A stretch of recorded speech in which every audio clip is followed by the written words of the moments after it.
Hello bachcho, let's read this given question. So the given question says that the range of a projectile is r when the angle of projection is 40 degree for the same velocity of projection and range the other possible angle of projection is.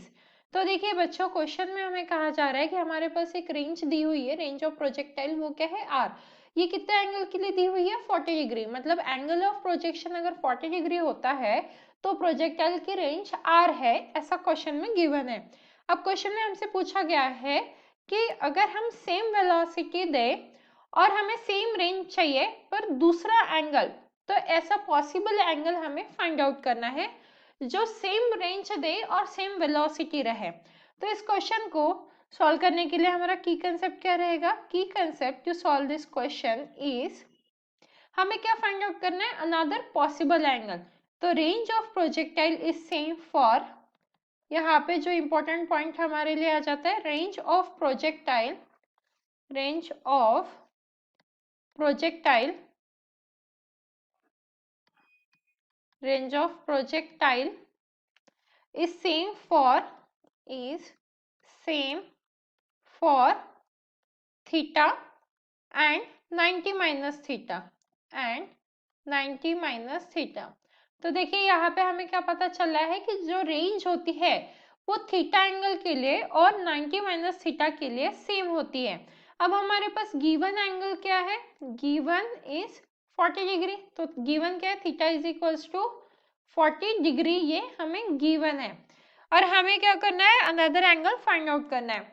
तो देखिए जब दोनों bodies को same speed पे throw करते हैं, if two bodies, हम देख रहे हैं कि 90 माइनस थीटा ही क्यों? इसका रीजन हम देख रहे हैं यहाँ पे, if two bodies thrown, if two bodies thrown at same speed, at same speed at angles such that, at angles such that their sum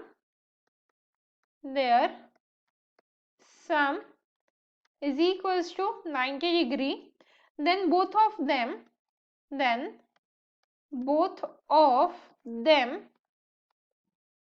will have same range, will have same range, because due to this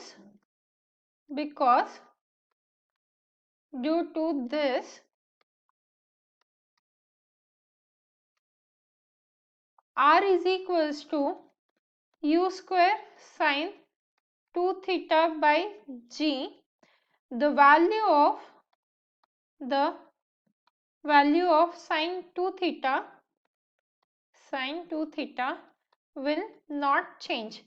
तो देखिए हमने यहाँ पे reason देखा है, जो की concept में हमने लिखा है कि जो रेंज ऑफ प्रोजेक्टाइल है वो सेम रहता है थीटा एंगल के लिए और 90 माइनस थीटा के लिए। तो ऐसा क्यों होता है, ये हमने यहाँ पे क्लैरिफिकेशन या एक्सप्लेनेशन दिया है। तो देखिए पढ़ते एक बार, if two bodies thrown at the same speed at angle such that their sum is 90 degree. देखिए थीटा और 90 माइनस थीटा, क्योंकि हमारे रेंज के फॉर्मूला क्या है? u square sine 2 theta by g. तो यहाँ पे अगर हम साइन 2 थीटा की वैल्यू देखें तो हमें वो चेंज नहीं होने देनी है, और साइन 2 थीटा की वैल्यू कब चेंज नहीं होगी? जब दोनों एंगल का सम 90 डिग्री रहेगा। मतलब एक एंगल हो सकता है थीटा और दूसरा 90 माइनस थीटा। जैसे यहाँ पे हमें गिवन एंगल है 40, तो अदर एंगल क्या होना चाहिए हमारा? 90 माइनस 40 डिग्री। हमें गिवन एंगल कितना है? 40, तो यहाँ पे अदर एंगल क्या होना चाहिए हमारा? 90 माइनस 40 डिग्री, तो एंगल क्या आ जाएगा हमारा? 50 डिग्री। तो देखिए यहाँ पे दोनों एंगल एक होना चाहिए थीटा, दूसरा 90 माइनस थीटा, क्योंकि जब 40 प्लस 50 करेंगे तो दोनों का सम कितना आ जाएगा? 90। तो यही हमें चाहिए था। तो द अनदर एंगल कितना हो जाएगा हमारा? 50 degree, which means option B is the correct answer, क्योंकि एक एंगल है 40 डिग्री का और 90 माइनस 40 करेंगे तो हमें क्या मिलेगा? 50 डिग्री। तो मतलब जो ऑप्शन बी है हमारा वो करेक्ट आंसर हो जाएगा। Hence the final answer for the given question, that is the other possible angle of projection is 50 degree, which means option B is the right answer। Hope you understood it well. Best of luck.